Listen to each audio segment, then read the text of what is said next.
नाज़रीन, आज हम आपको एक इंटेलिजेंट स्टूडेंट से मिलवाते हैं। मैं इनसे कुछ सवाल करूंगी, ये उन सवालात के जवाबात के साथ अपनी स्टोरी स्टार्ट करेंगे। आपसे पहला सवाल है कि आप कितने घंटे पढ़ा करते थे? बिस्मिल्लाहिर्रहमानिर्रहीम। अगर बात है कि हम कितने घंटे पढ़ते थे तो कोई स्पेसिफिक टाइम नहीं था। हमने कोई टाइम टेबल सेट नहीं किया हुआ। बस ये था कि जब कॉलेज का काम और अकेडमी का काम ख़त्म हो जाए तब सोना है। अगर ना ख़त्म हो तो सारी रात भी जागना पड़े तो जागना है। जिस दिन हमें 4 से 5 घंटे सोने के लिए मिलते थे वो हमारा सबसे लकी डे होता था। अगर आपको पढ़ते पढ़ते नींद आ जाए तो फिर आप क्या करते थे? अपने कमरे की छत के साथ एक कील लगाया हुआ था। कील के साथ मैंने एक धागा बांधा हुआ था। धागे के साथ मैं अपने बाल बांध देता था ताकि जो ही मैं नींद से यूं नीचे को आऊं मेरे बाल ऊपर खींचे और मेरी नींद उड़ जाए। और अगर बहुत ज़्यादा नींद आ जाए तो फिर क्या करते थे? एक स्टूल रखा होता था अपने पास। स्टूल के ऊपर एक कैंडल रखी होती थी और कैंडल को जला देता था और साथ में ही एक सिल्वर का स्पून रखा होता था। जो ही मुझे पता चलता कि मुझे बहुत ज़्यादा नींद आना शुरू हो गई है तो उनको गर्म करता कैंडल पे और अपने हाथ पे या बाजू पे लगाता। तो थोड़ी जलन होती और फिर सारी नींद उड़ जाती।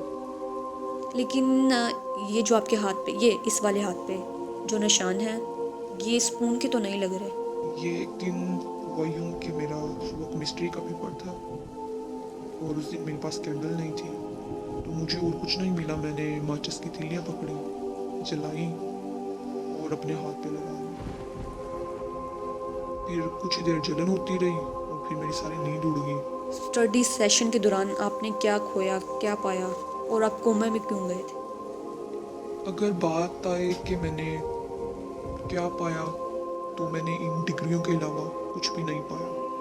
और अगर खोने की बात आ जाए तो मैंने अपनी ज़िंदगी के 14 साल ज़ाया किए क्योंकि मैं इतना बिजी अपनी स्टडी में कि ना घर वालों को टाइम, ना रिश्तेदारों के घर जाना, ना किसी खाला से मिलना, ना किसी ताया से मिलना, ना किसी चचा से मिलना, किसी से नहीं मिलता।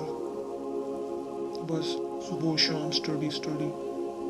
टीचर का प्रेशर हो कि आपने ही पोजीशन होल्डर बनना है, अपने बोर्ड में टॉप करना है, तो फिर उसके लिए पूरा का पूरा सिलेबस करना पड़ता है, एक एक लफ्ज़ करना पड़ता है। उसके लिए आपको एक्स्ट्रा मेहनत करनी पड़ती है, एक्स्ट्रा एमसीक्यूज पढ़ने पड़ते थे। बहुत कुछ था जो मैं दूसरे स्टूडेंट से एक्स्ट्रा करता था। मैं इतना बिजी हो गया स्टडी में एफएससी के दौरान कि मैंने खाना पीना छोड़ दिया। बहुत कम खाना, इसलिए कि कहीं मुझे नींद ना आ जाए, कहीं मुझे सुस्ती ना हो जाए, और इसी वजह से मैं बहुत वीक हो गया। तो आप क्या समझते हैं कि इस डिप्रेशन की वजह क्या है? इस डिप्रेशन की वजह यही है कि जो हमारा तलीमी निज़ाम है, इतना ज़्यादा सिलेबस है और एक पोजीशन होल्डर, मैं नहीं बल्कि हर पोजीशन होल्डर की यही आदत होती है। तो आपने सबसे बड़ी चीज़ इस तलीमी सेशन के दौरान क्या खोई? आपको कब फील हुआ कि मेरे साथ अब बुरा हो रहा है, मैं खुद अपने साथ बुरा कर रहा हूँ? एफएससी का एग्ज़ाम दिया, उसमें मेरे 1010 मार्क्स थे। उसके बाद मैंने एमडी कैट का टेस्ट दिया और एमडी कैट में से सिर्फ और सिर्फ मेरे 154 मार्क्स थे और मेरा एडमिशन नहीं हुआ। मैं बस यही सोच सोच के परेशान था, लोग क्या कहेंगे, हमेशा फर्स्ट आने वाला बच्चा और मेरा एडमिशन नहीं हुआ। बस यही सोच सोच के मैं बहुत डिप्रेस था और इसी वजह से मैं कोमा में चला गया। मेरी नानू की डेथ हो गई। मेरा नानू घर जाने का इत्तेफाक हुआ। बाबा की तबीयत थोड़ी ख़राब थी इसलिए मैं उनके साथ साथ था। जो भी बाबा से मिलने के लिए आता मैं भी उनसे सलाम लेता तो वो बाबा से पूछते हैं ये कौन है, तो बाबा कहते ये मेरा बेटा है। कि आपने कहीं किसी से डोनेट तो नहीं किया, ये गोद तो नहीं लिया। बहुत से लोगों ने ये सवाल मेरे बाबा से किया।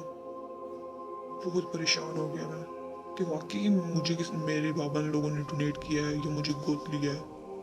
फिर एक दिन मैंने बैठ के सोचा ये सब क्यों हुआ, तो ये पता चला कि ये हमारा तलीमी निज़ाम है वो इतना टफ है, हमारा सिलेबस ही बहुत ज़्यादा है। कुछ और सोचने का टाइम ही नहीं मिलता, कुछ और करने का टाइम ही नहीं मिलता। मैं बहुत बीमार इसी वजह से, स्टडी की वजह से, शुरू से ही डिप्रेसिव। 14 साल मैंने डिप्रेशन में गुजारे। स्टडी छोड़ चुका हूँ, सबके घर आना जाना है, सबको टाइम देना बड़ा अच्छा लगता है। और मेरे कोमा में जाने की भी वजह यही थी कि बहुत ज़्यादा मेरे पे प्रेशर था बहुत ज़्यादा सिलेबस था। इतनी मेहनत करने के बावजूद भी हम अच्छे मार्क्स ना ले पाए या फिर हमारा एडमिशन ना हो पाए कहीं अच्छी जगह, तो फिर बड़ा अफसोस होता है। इसी वजह से मैं बहुत ज़्यादा डिप्रेसिव रहा। नाज़रीन, हमें 70 साल हो गए कि हम आज़ाद हुए हैं, 70 साल हो गए पाकिस्तान को बने हुए, लेकिन हम आज भी अंग्रेज़ों के ग़ुलाम हैं। नाज़रीन, इस वीडियो को ज़्यादा से ज़्यादा शेयर करें ताकि ये हमारे प्राइम मिनिस्टर तक, हमारे वज़ीर तलीम तक पहुँच सके और हम भी साइंटिस्ट बन सकें, हम भी कुछ नया कर सकें, हम भी आगे बढ़ सकें।